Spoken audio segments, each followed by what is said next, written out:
Okay, we're holding over here back in the Rabbi Akiva Tatz's Sefer on Bechira, on free will, and we're starting a new chapter, Perek Dalet, chapter 4, and it's called the Nekudas HaBechira, which is the wrong one. It's called the Gvulos HaBechira, which is the boundaries of one's free will. And he's going to begin to discuss, we did a lot of build-up to try to explain how Bechira is what creates us and makes us who we are and is a defining aspect. Now he's going to begin to define a little bit more how it actually, the mechanics of Bechira. Bechira chavshis mugbelis mishnei kivunim basisim. He says free will is limited in two major ways. It's b'ma'unach, horizontally, u'b'ma'uzan, and vertically. Really? Ma'uzan is horizontal. Yeah? Okay. Okay. Fine. B'munach is vertical? Yeah. Yes? And okay? Okay. Either way, it's horizontal, and it's good that you came today. Thank you. I would have misled them today. They would have thought that. Now, but that's the modern Hebrew. Yes. In the Turim, in the Urim Tumim. Yes. It says Ma'uzan. It was opposite. Right. So that's why he's going with the. Yes. Yeah. That's okay. Okay. We're all right. Okay. And the bottom line is there's two limitations on Bechira, on free will. It's horizontal and vertical. Ma'uzan, which we're calling over here horizontal, it's like the across the spread of all human activities. Where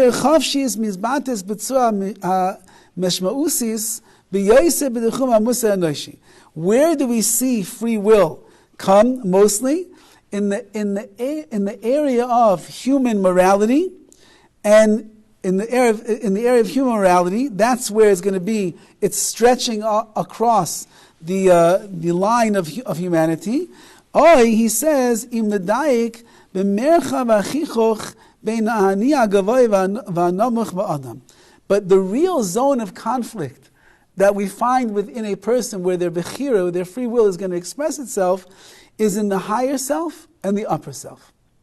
There's a higher and a lower self that we have. He's going to speak about what that is, but that's where the real conflict of morality of the human being, of what I'm doing with my life, that's where it's going to express itself. Ma'unach, and this that we would call vertical, hakaishi b'yishom habechira chavshis, the difficulty of free will decisions is na'agabi tzir midorek shal idon musari. It's like shifting on a vertical axis of graded moral refinement. However you say that in English. We'll see the next chapter is going to speak about that more. We're going to deal with right now this idea of the internal conflict that a person has between the higher and the lower self. And he says like this: Steya Maracha, the battleground, Hamerchav Musari is the zone of morality. Where are you battling with your Bechira? You're battling in a world of what is considered to be right and what's considered to be wrong. What is moral and what is immoral. Now, we'll have to see how we define that. Bechira chavshis, misbatetes betechumi atika umusar. You will find free will expressed in the boundaries of ethics and morals. There's no doubt. Everybody makes decisions on very superficial type of things. Elu na'alayim lino, when you wake up in the morning, which shoes should I put on today? Well, I'm wearing blue pants, I'll wear blue shoes. When you go to the store and you're standing there looking, which tie should I buy? Okay, you're making decisions. Now the waiter comes and says, what would you like for dessert? Well, let me see the menu. Well, there's this chocolate cake that everybody gets, so that's what everybody likes. Yeah, but you don't like chocolate, so you'd rather have vanilla, if there's such people that only like vanilla. Yeah, but so you? Really? You don't like vanilla? I probably eat this part of chocolate. Oh, wow. Okay. So you would choose the vanilla. I'll choose the chocolate. Now, Am I really exercising tremendous amount of internal conflict? Should I take the vanilla over the chocolate? Says Rav Tatz, no. He says, these are just technical actions that a person's doing. Animals make decisions. Should I leap for the antelope or for the hyena today, says the lion? It's a very technical decision that he's making. He says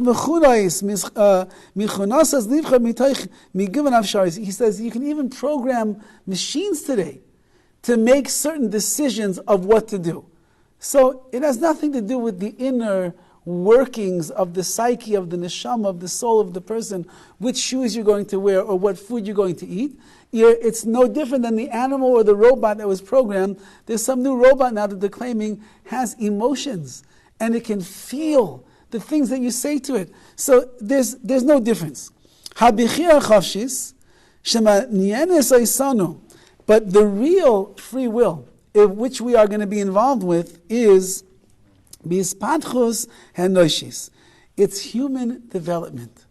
V'shemabetes as matares habayre bebriya adam hi bechir mitoich migavan avshayis musaris. And this that we're saying over here is when there are moral options that a person has to choose for themselves. That is why HaKadosh Baruch Hu gave us something called Bechira. He doesn't really care what you eat for breakfast in the morning. He doesn't really care what kind of shoes you're wearing. The truth of the matter is that it could be that you are who you are as a person also. It doesn't make that much of a difference. Now, of course, you want to be healthy. You want to be put together. You don't have to walk around in tattered rags and clothes that are not becoming of you. You shouldn't eat chocolate cake and soda. And remember, there's this story. There was this 1,000-pound man. You ever saw this guy? He was the Guinness Book of World Record. The heaviest man in the world. 1,000-pound man. From where? Brazil? I don't remember. He got very sick, surprisingly. And the 911 came to the house to rush him out. They couldn't get him out of the door. So they had to take the roof off of the house. They brought in a crane, and they craned him out of the house, and they brought him to the hospital. So they said, "Sir, how did you become 1,000 pounds?" He said, "It took a while." They said, "Well, what do you eat for breakfast?" He said, "Well, it starts with, a couple dozen eggs, and a loaf of bread, and a couple gallons of milk, and then there's, a whole pot of hash browns, and this and that. And that's just the appetizers. Then we get into the omelets, and this and that and that." So you're right. If you're going to go out of control with what you choose to eat, it's also not good. But he's saying, in general, the technical things that we choose are not the defining aspects of who we are. The defining aspects of who we are is the struggle that we have. What he calls over here is the moral options and decisions that we have to make. And he says like this, the Rambam writes the following idea. Reshus kol nesunalei, permission is given over, or freedom is given over to every person. If a person wants to tilt themselves to the good path, Lios tzaddik, and become a righteous man, they can do that. Harishus biyadai. You have the ability to do such a thing. If you would like to turn yourself into a negative path and become a rasha, become a wicked person, harishus biyadai. It's up to you. You want to do that, you can do that as well. Hu shekasa b'Torah, like it says in the Torah, when Adam and Chava, the first man and woman, were struggling with not eating from the tree of knowledge of good and evil. So the Nachash, the serpent, said to Chava, Heina Adam hayikecha mimenu l'das tevira. I'm sorry, HaKadosh Baruch Hu says over there that if man eats from this tree of knowledge of good and evil, they will then know toiv v'ra. They will know good and they will know evil. And then your whole life will be, you're choosing either between good or between bad. Kol Adam v'Adam roy liyos tzaddik. Every single person is equipped to become a tzaddik if they want to. Oy rasha. Or they are equipped to become a wicked person if they want to. Oy chacham, oy sachil, they can become wise or foolish, meaning depending how they use their brain power. Oy racham anach, they can become merciful, they can become compassionate and merciful, or they can be cruel. Kilai oy shava, they could be stingy, or they could be generous, and they can be giving. Everybody is equipped to do all of that. It just depends how deep you're going to go inside of yourself to decide who you want to be. Do you want to be the tzaddik or the rasha? You want to be the generous or the stingy? You want to be the man who uses intellect for good things or for foolish things? That's up to you. In other words, so it says the Rabbi Tatz, let's just define it in simpler terms. This that we have, Bechira, free will, is based upon the upper self, which is the Yetzar Tov, the good inclination that a person has. Misnagesh im ha'ani ha'namuch ha'yetzahara, and it's conflicting with the lower self, which is the Yetzara, which is the evil inclination. All of my Bechira is going to be based upon the conflict that these two powers inside of me end up having with one another. Yetzar Tov Yetzara. There are two opposite drives, the positive and the negative, the two opposite drives that are always at work within inside of a person. Kalashan HaGemara, like the Gemara says, Ben Shnei Mipische or Mifteche Alev, the Yetzer Hara and the Yetzer Tov are on two different sides of the heart. So you have one side of your heart, it's all good. One side of your heart, it's all bad. And they're always there at all times. And they continue to butt heads with each other and battle one another. Hamaracha ben shnei oivim elu. Which one is which? It's a good question. It's a good question. It could be that it depends on the person. We'll have to see. Hamaracha ben shnei oivim. So the battlegrounds for these two enemies, Elohi melchamas haratzayin hama'ava reka lebita bechira chavshis. It's the battle of will that a person has, of which one of these wills is going to be triumphant in your life. Which side of the heart is going to be the leader? Which yetzer, which energy that a person has is going to be the predominant energy and driving force in a person's life?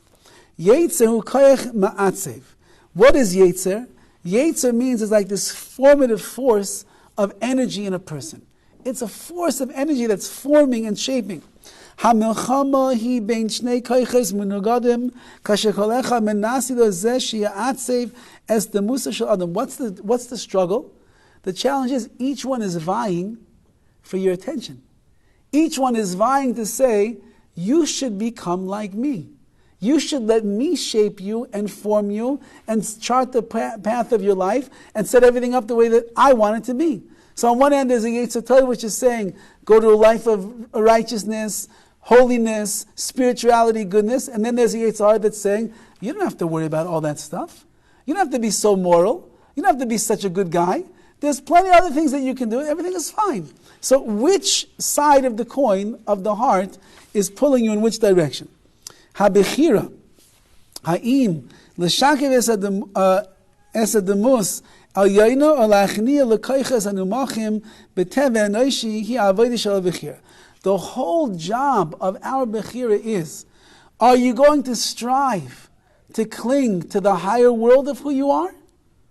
Or are you going to just be dragged down into the lower world of the Yetzer Hara? In a simple way we could say it, Ha-Bechira liyos tov or liyos ra. Your choice in life is, do you want to be good or do you want to be bad? Very simple. Not complicated. It's not that simple. No? No. How about if you believe what you're doing this is the right thing to do, but it's the wrong thing? Oh, very good. That's an excellent point. We're going to discuss that. We're going to discuss how it could be that a person can be so convinced that what they're doing is the right thing when it's really the wrong thing. How can you be blamed for that? Oh, well, we'll see, my friend. Okay. Yes? So if, hypothetically, if they did not eat from the tree of good and evil, we would have the same world as we have today without Torah and without consequences. Now there was free will before they ate from the tree of knowledge of good and evil. They had a choice whether to eat it or not. Right. But the free will choices were much different than we have today. Because man essentially inside of him was 100% good, and there was no negative ra, evil that was inside of He him. just basically learned the evil for eating the tree. When he ate it, he ingested the ra, the evil inside of himself, and then everything becomes mixed up, and the whole vision that we have becomes convoluted. Like he only got good and bad from eating the tree. Right. He didn't know anything in the head. Very good point. Anything goes, and we have no consequence. Right. Okay, so we'll see. It was always there. It's the evil that And the evil was on the outside. The evil was also always there. It was on the outside. Right. It was But that tree, it was, had nothing to do with him. but until he ate and he brought it inside. Correct. Correct. Basically, we should say from the tree of evil. Well, it's the tree of good and evil because it's called the Eitz Hadas, the tree of knowledge of good and evil. The language of knowledge in Hebrew means it's able to fuse things together. So when they ate from that tree, it fused together the good and evil inside of them, and therein lies our struggle for all the generations. Human nature. Which it changed human nature. Human nature in the beginning was much different. It changed it in such a way that becomes our great struggle of life, as we'll continue. Yes. Thank you. Shkayach.